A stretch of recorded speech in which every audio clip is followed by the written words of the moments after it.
Good evening and welcome to Providence Road. Thank you for joining us in our ongoing conversations around mental health and our lesson series, Don't Mention It. We are honored that you're with us tonight and thank you for taking time to be with us. This is the seventh conversation out of 8 that we're having, and we are privileged tonight to have two eminently qualified folks to sit and talk to us about a really hard subject, suicide. And tonight we have one of our panelists all the way from Florida, Michael McFarland. And Michael, welcome. We're glad you're here with us tonight.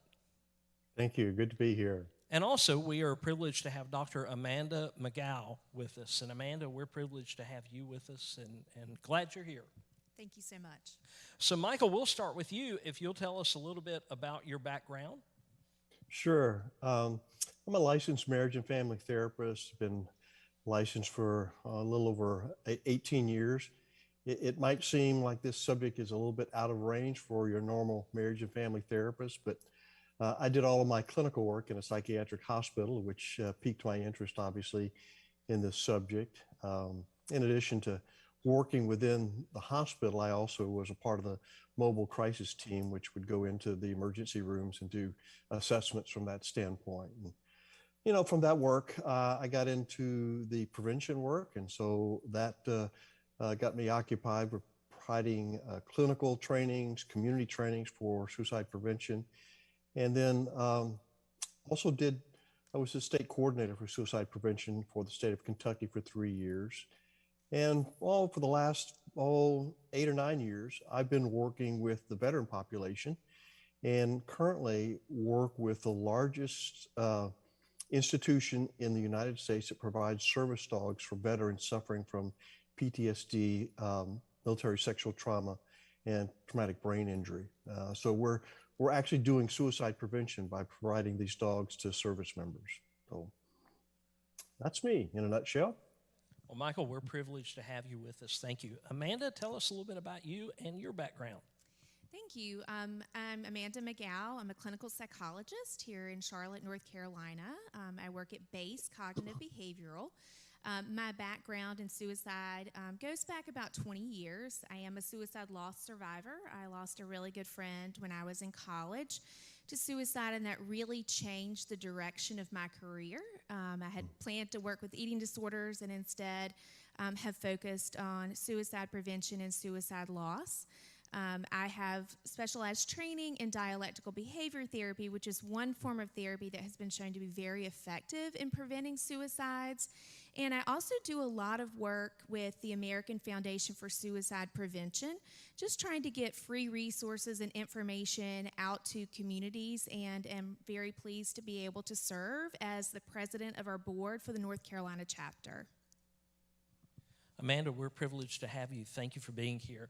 Also, want to remind you, if you're watching us online or if you're part of our live audience and you have a question that you would like to ask our panelists, throughout the presentation, there'll be a phone number that will come up on the screen. I think it's up there now. If you'd like to take note of that number and text us your questions, we're going to take about the last 15 minutes of our time together to answer questions. So we'll jump in with our first question, Matt. Yeah, Amanda, we'll start with you. We want to know, is it possible to know when someone is having suicidal thoughts, and what are some of the behaviors or warning signs that someone might be having those types of thoughts? That's a great question, and that's something that we all need an answer to. Suicide prevention really is everyone's business. It's a complicated answer, though, because some people may exhibit more warning signs, such as discussing suicide, researching suicide on their phone or on their laptop, such as major changes in behavior, sleeping too much, not sleeping at all, suddenly becoming very irritable or aggressive. With other people, for example, though, we may not see such significant changes. Sometimes we can't read anybody's mind, right? None of us have that psychic ability to truly see what someone might be thinking and feeling, and so we may not see those things. Hindsight is also 2020, and there is a little bit of tyranny sometimes in that we can look back and what at the time appeared to be very benign behaviors, or maybe slightly problematic behaviors, if you will, were actually some of the warning signs that now that we see where this person's life ended by suicide, that we kind of can look back and we interpret those differently. But it doesn't mean that we were not all doing our very, very best in the moment. And we have to recognize that we are just unfortunately pretty limited, with understanding everything a person may be thinking. And even among professionals like Michael and myself, there's a large body of research that shows that even the professionals are not great at predicting who is likely to end their life by suicide. It's about 50-50. That's like the flip of a coin. In other words, even professionals cannot be fully accurate in picking out who may die by suicide and correctly intervening with them. So, Michael, what would you add to that? Yeah, I think Amanda's made some great points here. And as you think about some of the warning signs that she's listed, so notice none of them are actually suicide specific. They're very generalized kind of signs or symptoms, so to speak. And so I think the direction I want to go with this question is just helping people understand that suicide is an extremely complex phenomena. And suicide is never about one thing. It's usually about a whole lot of things. And so what I'd like to suggest is maybe thinking about it in terms of an analogy, if I could. While I had the opportunity to be in Charlotte and be at PR for a bit of the time, I would drive back and forth on the weekends to St. Augustine. When you think about taking the freeway from St. Augustine to Charlotte, there really is no direct freeway. I had to make a couple of changes. Well, when you think about suicide, it's never a direct one-on-one kind of get on the freeway, I-95, and end up in Charlotte. In fact, when you stop and think about it, I may be able to get to Charlotte by not even heading in the direction of Charlotte. And so there are just all kinds of different combinations of roads and switchbacks that would actually lead me to eventually to my destination of Charlotte. And so just when you not only compound that with all the different pathways, with then recognizing that each individual has a whole different set of elements that contribute to it, you begin to see that there's all kinds of layers here that make this just extremely complex. And as Amanda suggested, for us as clinicians, I would love if I could pull out a checklist of warning signs and say, okay, I got 9 out of 10, so now I know where we are. This is if we had something like that, we would be so much further along, but that's just not the phenomena we're dealing with. So, Michael, our next question will start with you. One of the things that we've talked about at many of our sessions is language and trying to educate ourselves on what to say and what not to say. So, what kinds of questions may be helpful to ask someone if you're concerned about their mental health? What to say, what not to say? Mm-hmm. Well, I guess I would say, first of all, if we just have concern about whether or not someone may be struggling with a mental health issue, is just asking them right out, hey, I'm worried about you. I'm noticing this, this, and this. And the more concretely you can anchor that question in terms of here's what I'm seeing, help me understand, are you struggling with something? Perhaps maybe we need to get you some help. Obviously, for the everyday individual, it's not about trying to diagnose. It's just simply to say, hey, I'm noticing something. And I'm concerned about you. That's what people, I think, basically need to hear. I'm being noticed. Somebody cares enough to bring the topic up. And so to ask that question. And I would suggest when we move into the realm of suicide, if I have a sense about me, something's just not quite right, it's okay to ask someone, are you thinking about suicide? we hesitate around that because there is this myth which says if I actually use the term, I'm actually going to put the idea in somebody's head. And that's just not going to happen.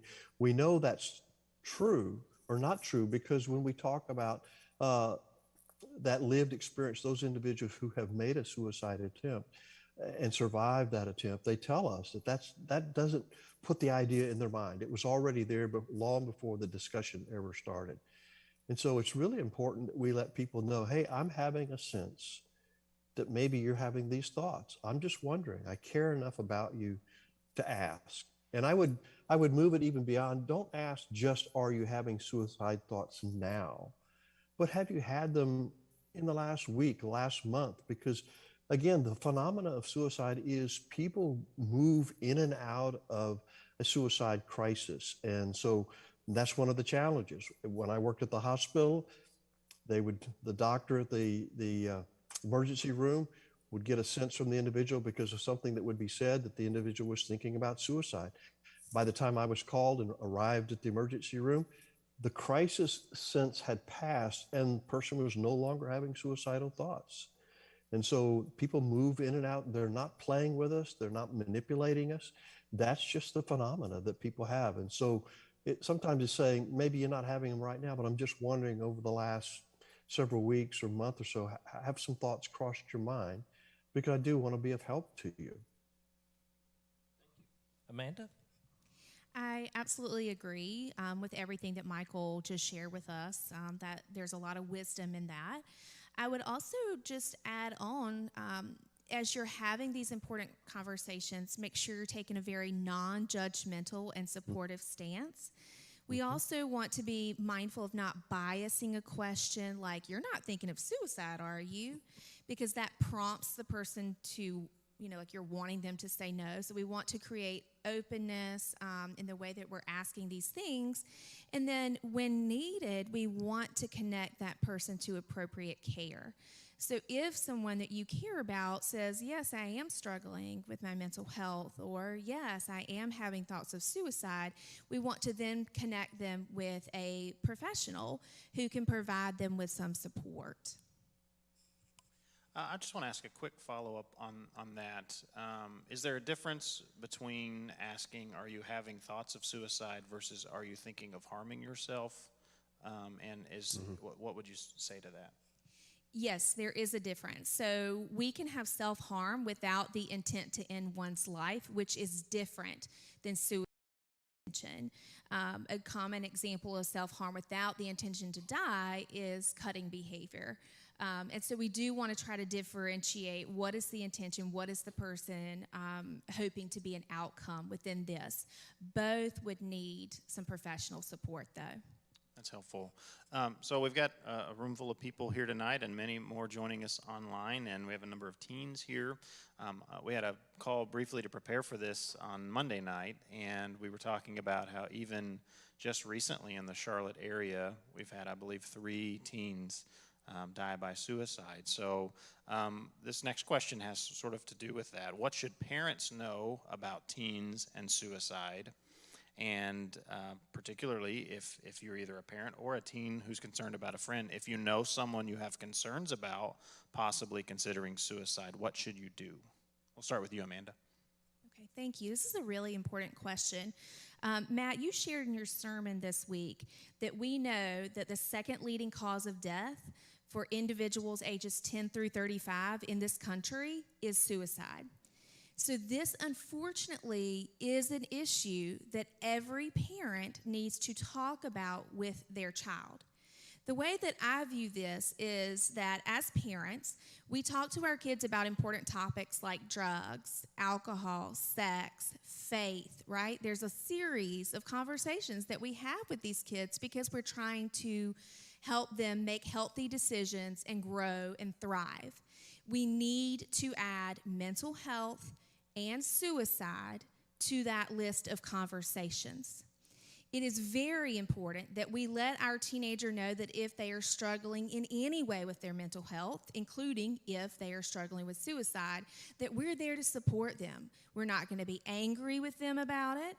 There's not going to be a punitive response. We are wanting to care for them. We want to keep that dialogue open with them. So I really encourage parents to, get educated about the issue of suicide. There's some great information on the American Foundation for Suicide Prevention website for how you can have these conversations specifically with your teenager to create a sense of safety in talking about this.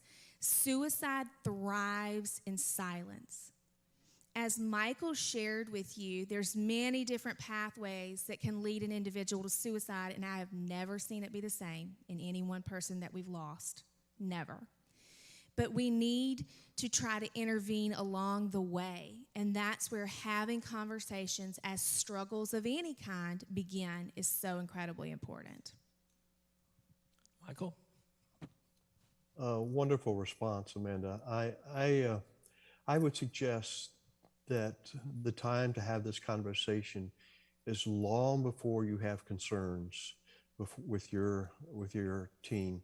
In fact, I would suggest perhaps if there are parents in the audience tonight, utilizing this panel discussion, going home and saying, hey, let's talk about what we just heard, and let me understand what you're hearing, where you've been, where your friends have been, what are you hearing from your friends, those kinds of things.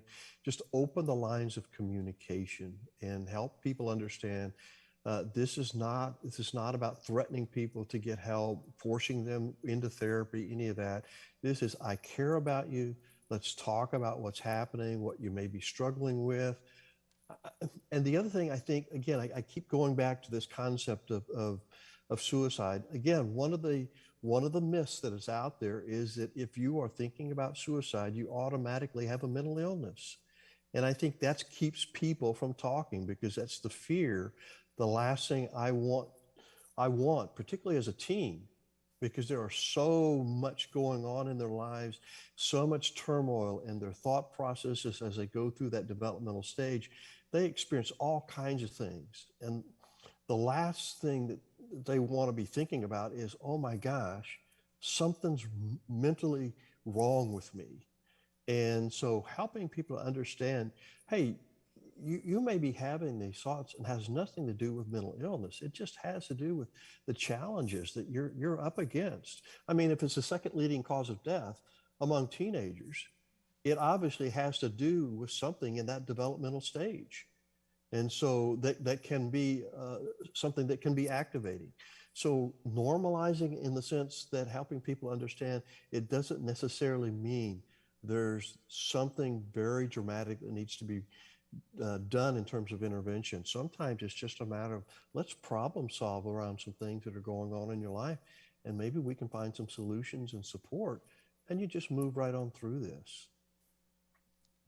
Can I add just a quick follow-up about if you are a teen and you have a friend that either has expressed that they are struggling with suicidal thoughts, or you just have concerns about that, any advice we can offer them in that situation? What should they do? Amanda, maybe we'll start with you. Yes, thank you for bringing that back up. My apologies. One of the biggest things that's really important as a teen, or even a young adult in your college years, is to remember that suicide is one thing that cannot be a secret. So you can keep a secret about who your best friend has a crush on and what they thought about what their mama cooked for dinner last night. Like, those are all fine. But suicide is a safety issue. And oftentimes what we find is that adolescents are more likely to tell each other than they are to tell a trusted adult in their life. And so one of the best things we can do is to, if a friend has shared this with us, is to reach out to somebody, whether it's a school guidance counselor, that person's parents, your own parents.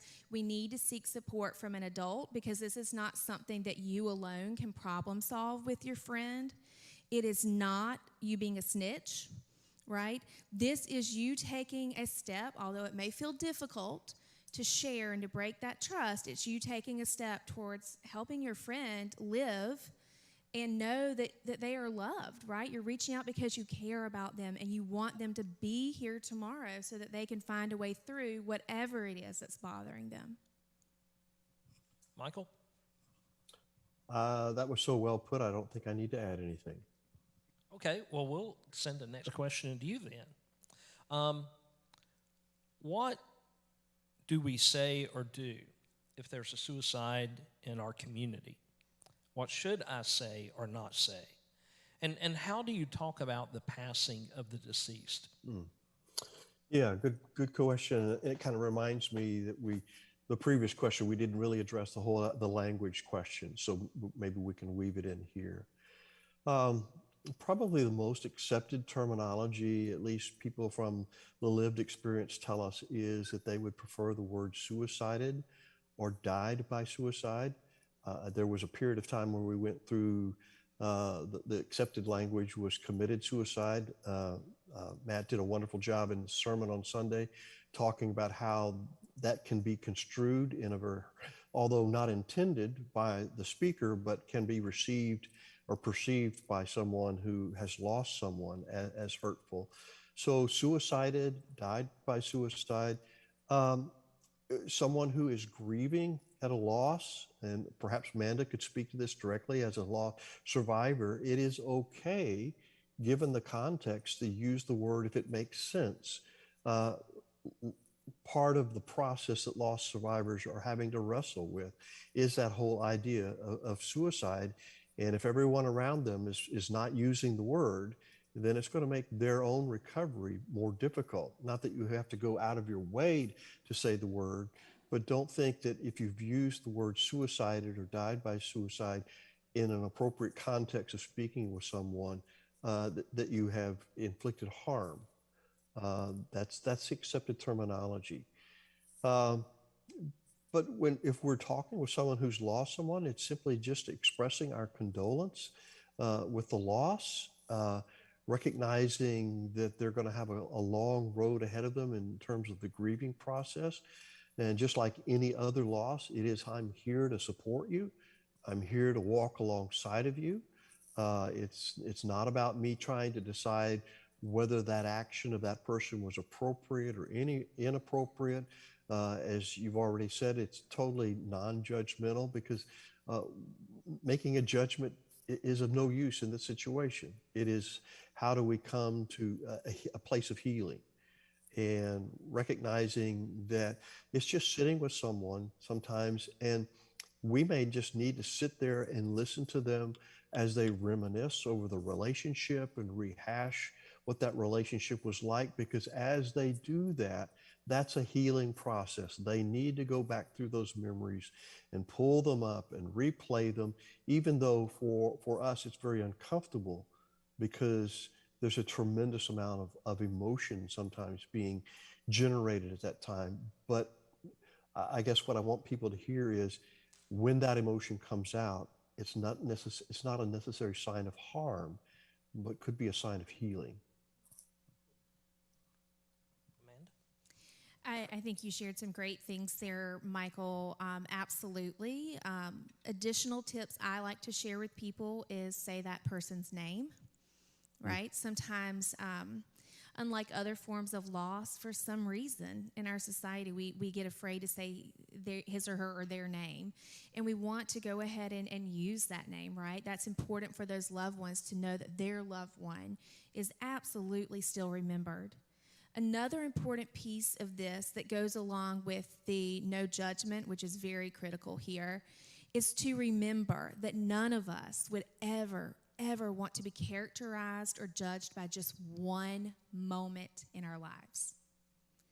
So they are not just the boy who died by suicide. They have a name. They had a life well before this one moment in time. And their loved ones deserve and need to know that they are remembered for more than that. So that's another way that we can be very intentional in supporting our lost community. And I think more often than not with suicide too, I see people, this can happen with any death, but with suicide death, sometimes people go silent on them because they're afraid to say the wrong thing. And I know grief is hard for us in this country, period. You guys talked about grief as a part of this series.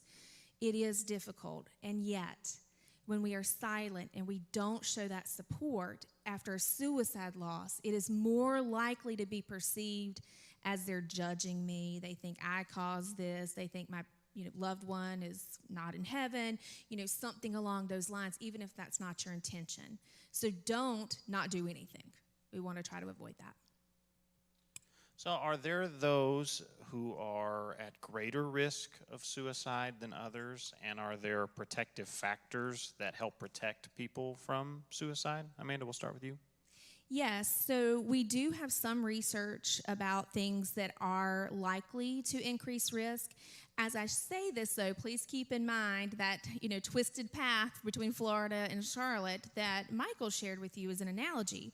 So we have some research in terms of history of trauma, traumatic brain injuries, chronic pain, certain mental health diagnoses, a history of losing other loved ones to suicide, loss of a job, loss of a relationship, really a loss and a change of any kind that's unwanted as some examples. However, if you think about it, not everybody who goes through those things is going to die by suicide. And there are many people who die by suicide that if you go down that checklist of risk factors, really didn't have very many at all, So this is where we get into that complexity piece of things. In terms of protective factors, we do see some positives. A faith community is one of those, right, that may help protect us. Close relationships, social support, access to medical care, all of that can be a part of it. Living in an environment that is not one where you are experiencing social injustice is another part of this, and that's something that is often overlooked, but we're really looking at the fact that there's a lot of social factors now that can either increase risk of suicide or decrease.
Where that myth actually started. But in fact, when I was doing suicide prevention for the state of Kentucky, I was determined to figure it out for our state, and actually found out for the state of Kentucky, the month of April was the peak season. In fact, what I'm understanding from wider research is the spring months tend to be much more steep in terms of deaths by suicide as opposed to the holiday seasons.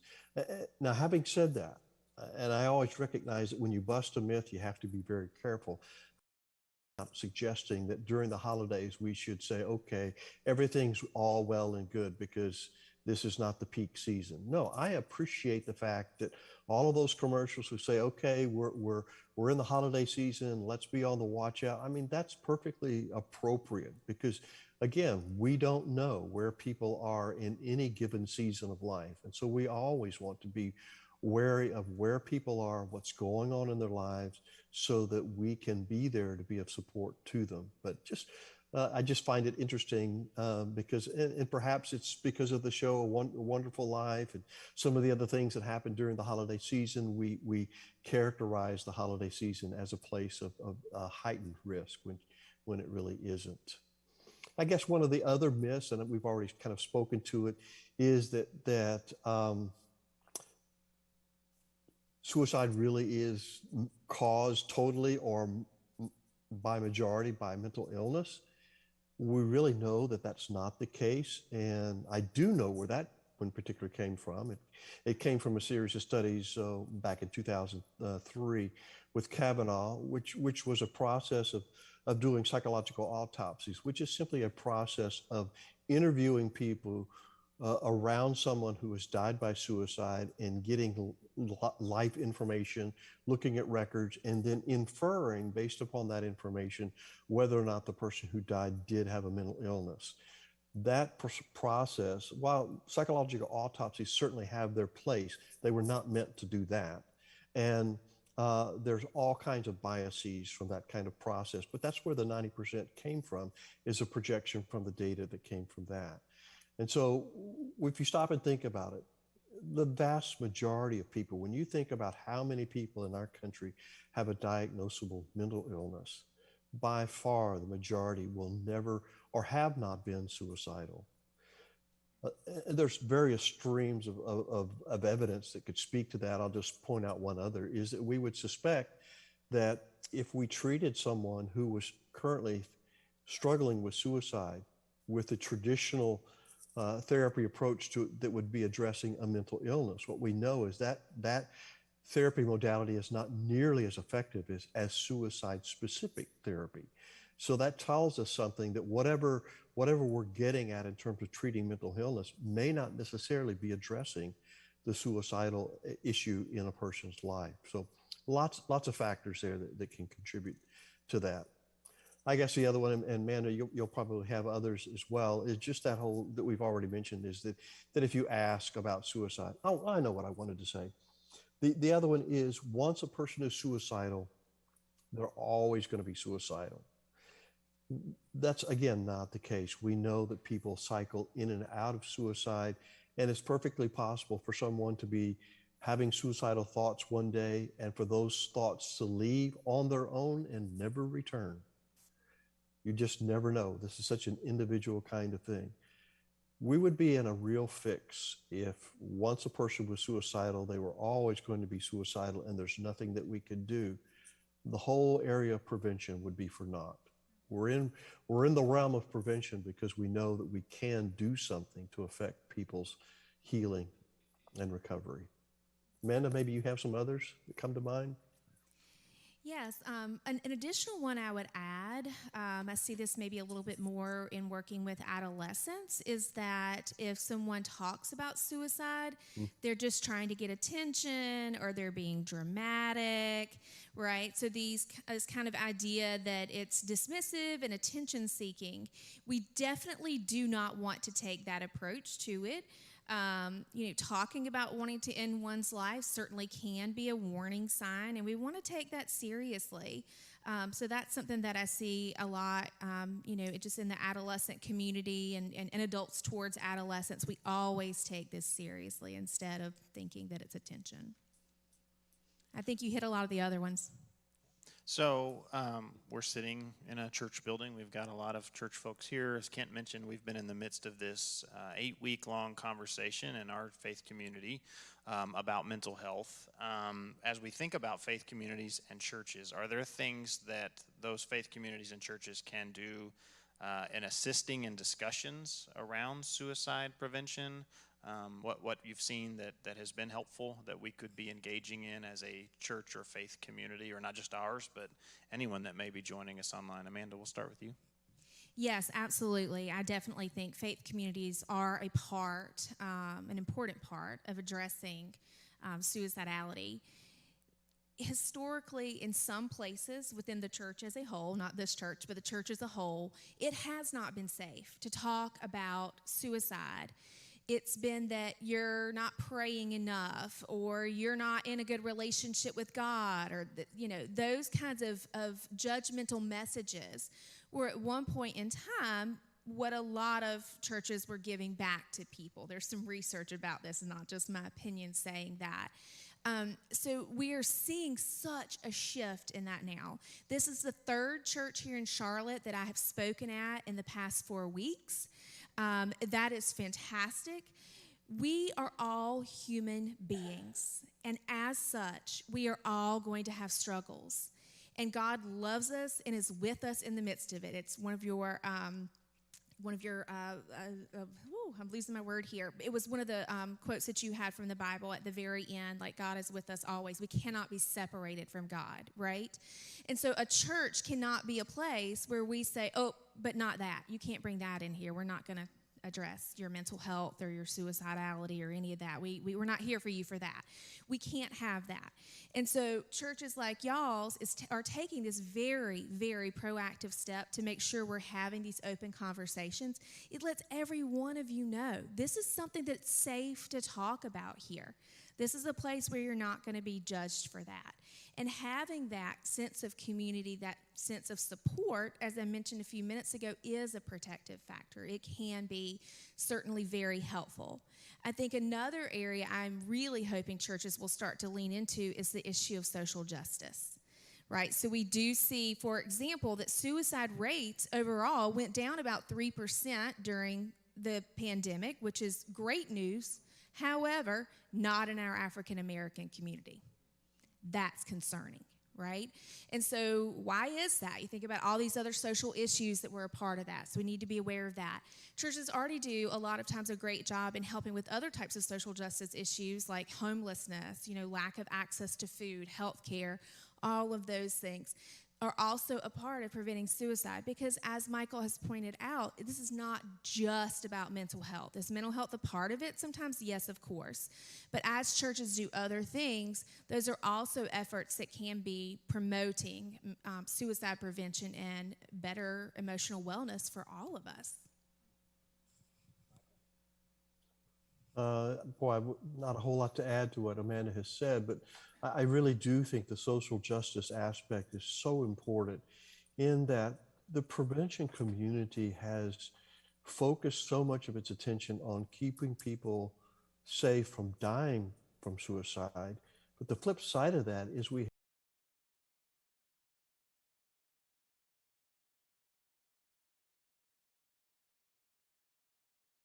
one of the key factors in DBT is looking at reasons for living.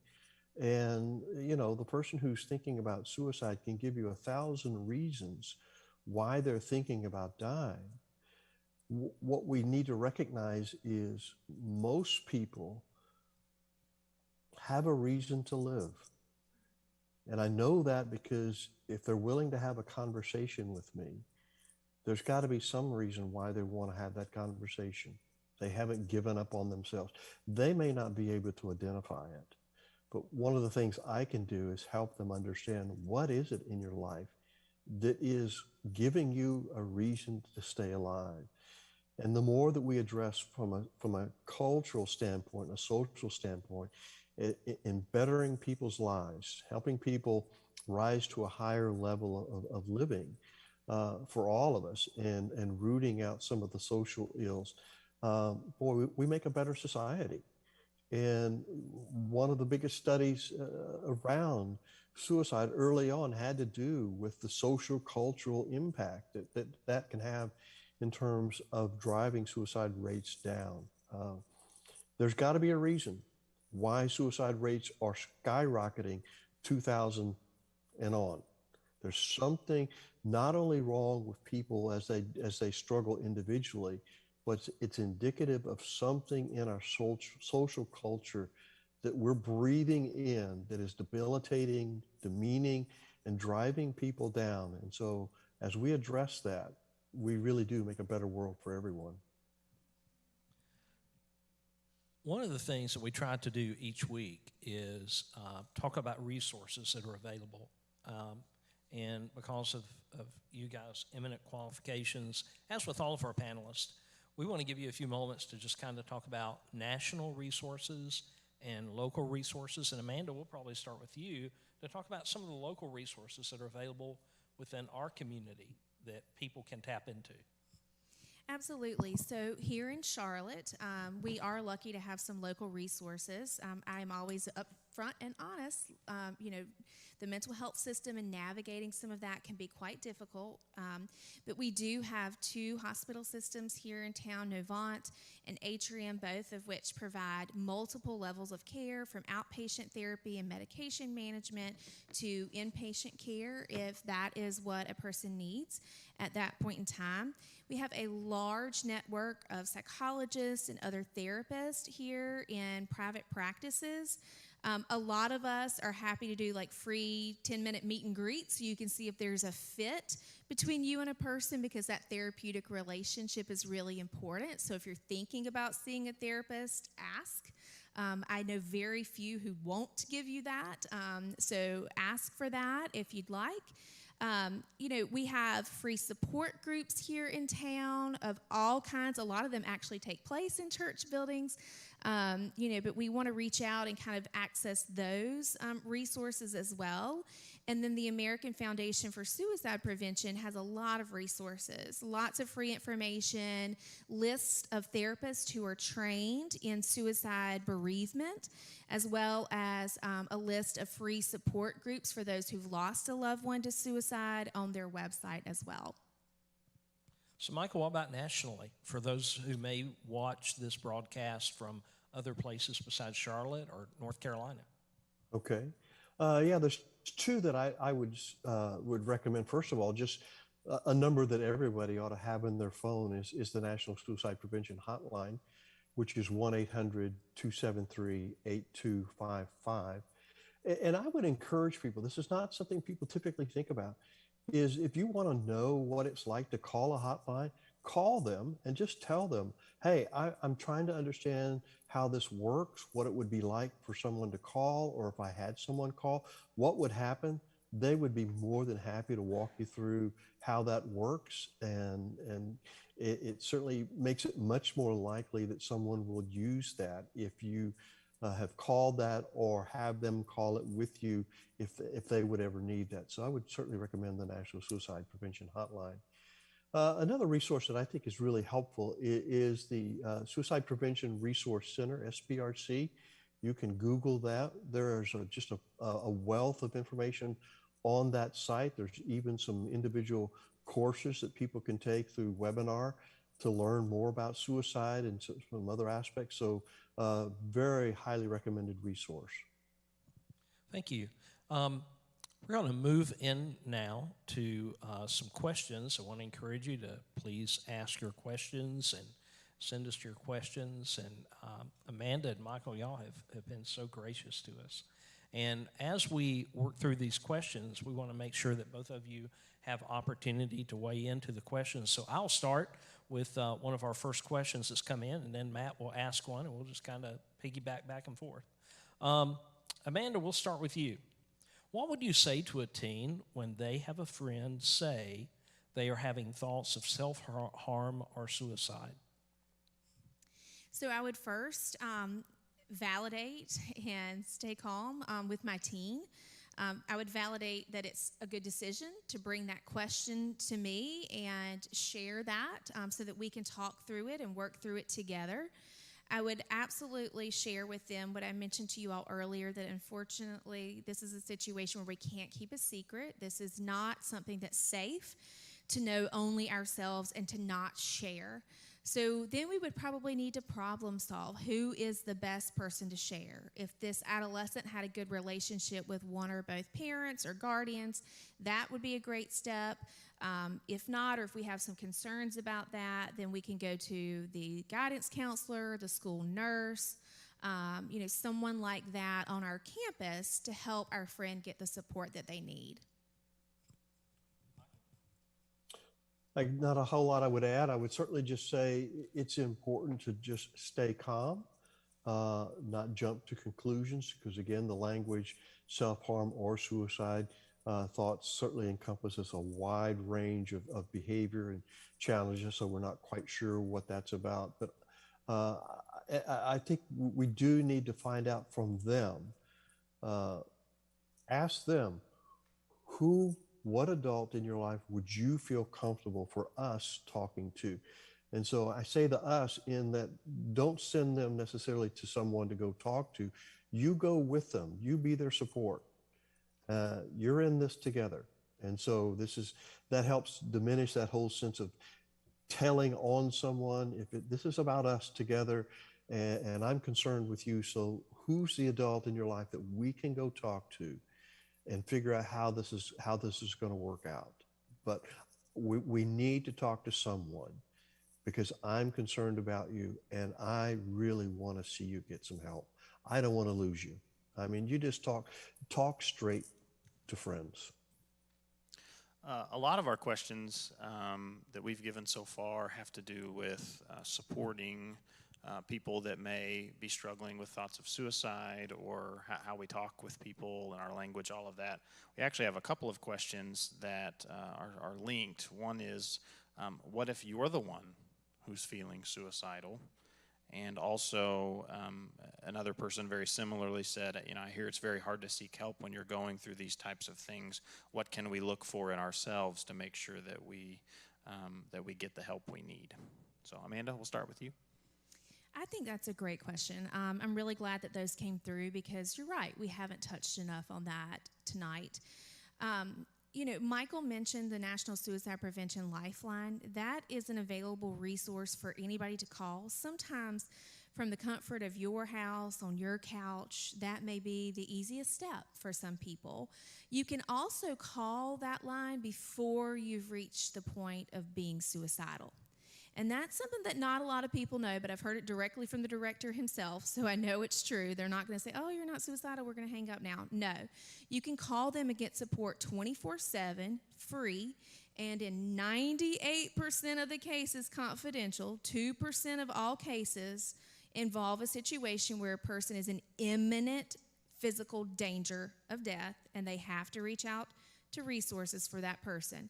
But that is only 2% according to them. And so this really is free and confidential support that you can get. That might be a way to reach out. Another avenue that I see a lot of people take first is to speak to their physician. A lot of times, if we have a primary care doctor, we have some sort of relationship with that person, we may trust that person, and we may trust who that person would refer us to. Okay, so they have essentially vetted these therapists, for example. They have information about what level of care and support may be needed, and they're already in your life. So that can be one place to reach out to get some support as well. We also have crisis text line. I did want to mention that, 741-741, and you can text the word talk or home.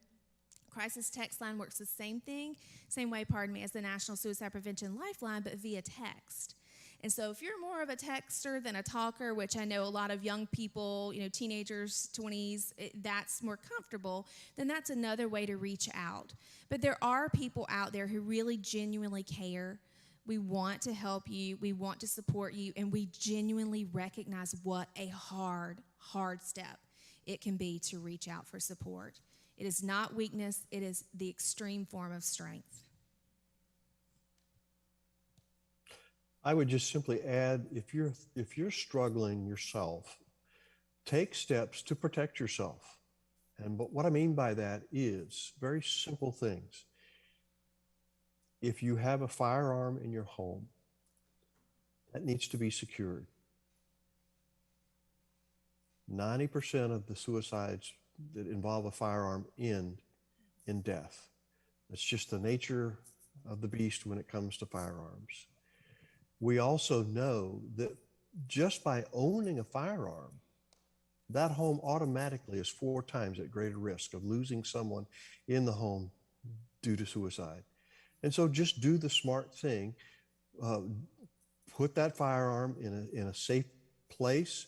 The best place while you're going through a struggling season is to hand that firearm over to someone that will keep it secure for you.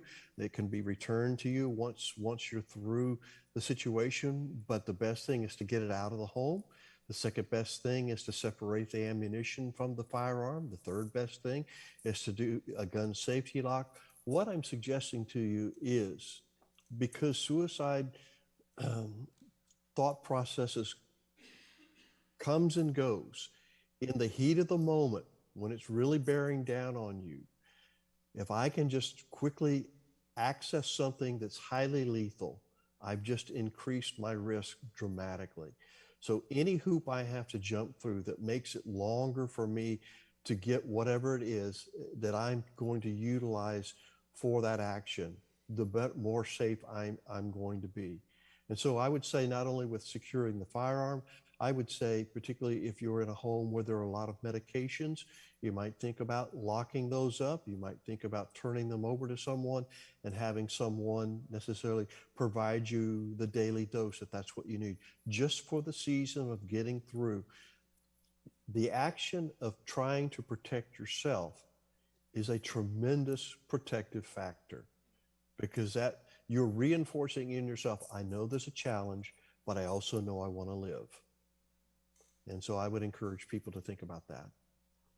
So another question that we've had come in around teens, and Michael, we'll start with you, and Amanda, please weigh in as well. Do you know information on how social media might affect suicide rates in teens? And we should probably add adults as well. Yeah, there's some good research beginning to come out, which indicates that just in general, social media is not a very healthy environment. In fact, a lot of the original gurus who designed social media, now you'd be interested to know many of them do not allow their family to utilize social media because they recognize it's taken a very dark turn, and there are some very not so healthy things that are connected with that. It's just an avenue that is so evasive to what we are as human beings. It's great to have that contact, but we are built, and this is it's a personal belief of mine, but I think I can back it up with psychological theory as well. We are built for interaction. We need FaceTime, and we need interaction with folks. And so I can have 250 friends on social media. That's not the critical issue. How many friends can I sit down and talk with face to face when I'm having a problem, and who will listen to me and take me seriously? I don't need, drive-by comments on the internet. I need real friends who will stand with me and support me as I go through things. There's just so many things that happen on social media that are not real healthy. I'm not going to be one of these people that say, you shouldn't do it, but it really is, in my opinion, a real health hazard. So we have some research kind of piggybacking on what Michael shared with you all, that social media is particularly unhealthy for our adolescent girls. We do see, with increased social media use, more self-harm, more trips to the emergency room for mental health-related issues, and for suicidality. So I think that I agree with Michael. I can't sit here and tell you don't use it at all, and it may not be a terribly effective piece of advice even if someone were to give that. But the reality is that each person really needs to take a close look at how social media affects them. I have had a number of people that I have worked with, all age ranges, adolescent through adult, where they have taken a break from social media, either with intention, or perhaps they went on a trip where they couldn't use their phone. They did not have access to that stuff anymore, and they noticed how much better they felt emotionally. Preach. And so, Preach. yes. I mean, really, really take the step to examine your personal relationship with social media. One of the questions, I believe you may have alluded to this earlier, Amanda, but I think this question came in after you talked about that, so I just want to make sure that we answer this question. Someone asked, at my school, who is the best person to talk to first about a friend who is struggling? So in general, we tend to think of our school guidance counselor or our school nurse. However, if you personally don't trust them, which is sometimes the case, or just don't feel comfortable with them, even starting with a teacher or another staff member that you do trust can be a great starting point. Several years ago, my daughter had a friend who shared some suicidal thoughts with her, and they didn't like their counselor at the school. That's okay. That's fine. Let's start looking at other folks at the school that we can connect with. So I would say start, kind of going down the list. Who are you comfortable with? Just make sure you talk with someone. No, I certainly wouldn't add anything to that. That's perfectly exactly what needs to happen. Michael, we'll start this one with you. What should someone do if they know that their friend is self-harming and doesn't want to tell a trusted adult after someone has told them that they should? Okay. Boy, that's an interesting question because we need to talk about what self-harm is as opposed to suicidal behavior. The two are not necessarily the same. I'm not suggesting one can't in certain ways lead to the other, but what is important to recognize that self-harm, in the way that I tend to look at it is an attempt by an individual to survive. They're trying to cope, and there is a coping feedback mechanism with the self-harm. It releases endorphins. It's usually finds a way to help calm the individual. And so when someone is self-harming from a standpoint of perhaps cutting or burning themselves, that kind of behavior, they're really trying to deal with a tremendous amount of emotional dysregulation. And so what looks harmful to us and painful to us for people who are in that place in their life really find it very helpful and calming and soothing. Hence, it becomes extremely addictive because it takes more burning, it takes more cutting, sometimes deeper cutting, depending upon the scarring, if it's occurring in the same place, to achieve the same level of relief, and hence the harm. And so that can be a pathway to suicide behavior, because once someone realizes that their path to coping is no longer a coping mechanism, boy, when you thought you had something that's working and it stops working, that's a bad place to be. And so sometimes people turn to suicide behavior as, well, I guess this is the only option. And so I know it can be very discomforting to see someone who engages in that behavior, but I see them as real heroes. They're trying to do the best they can to survive. And so I would say just helping an individual recognize that I see what you're doing and I understand how this works, but we need to get you some help because this is only temporary. It usually doesn't just go away. I think we have time for one more question. I'm just going to give it to you, Amanda. And I would just want to echo what Kent has said. We've just been so blessed by you and by Michael tonight and the insights you've shared. This final question is it bad to say things like you have so much to live for when talking with someone that is perhaps struggling with suicidal thoughts? These are some of the most insightful questions that I've had from an audience. That is a fabulous question. You're going to hear a little bit of different things from different people in terms of suicide prevention field. In general, what we see is that trying to convince a person in the moment that they have a lot to live for can be invalidating in some ways. It can make them feel that you don't get it. You're not listening.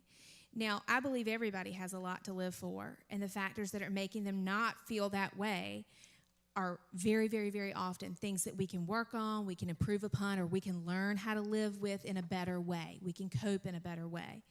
But if that's kind of the response that the person gets back, we do run the risk of them not just feeling as heard and as supported as we would want them to feel. We cannot logically argue them out of suicidality, right? We can't go through, but you've got your parents and your boyfriend and your job and all these things. That doesn't work. That is not successful typically.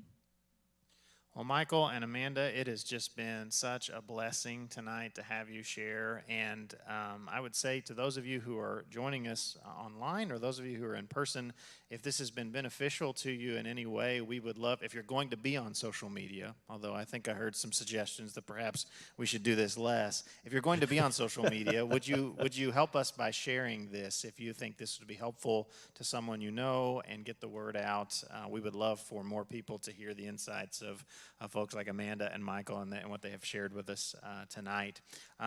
Next Wednesday, we will not be having a Wednesday panel because that next week is Thanksgiving. So we are going to have a Wednesday panel, but we're going to have a whole other week before we do it, and that will be on December 1st. And we will have a panel talking about shame. And as you see on the slide there, we will have Jim Katsoudas and Susan Steyer and Morgan Lavender will be back with us again as Kent hosts them to talk about shame. But we are so grateful you have decided to join us tonight.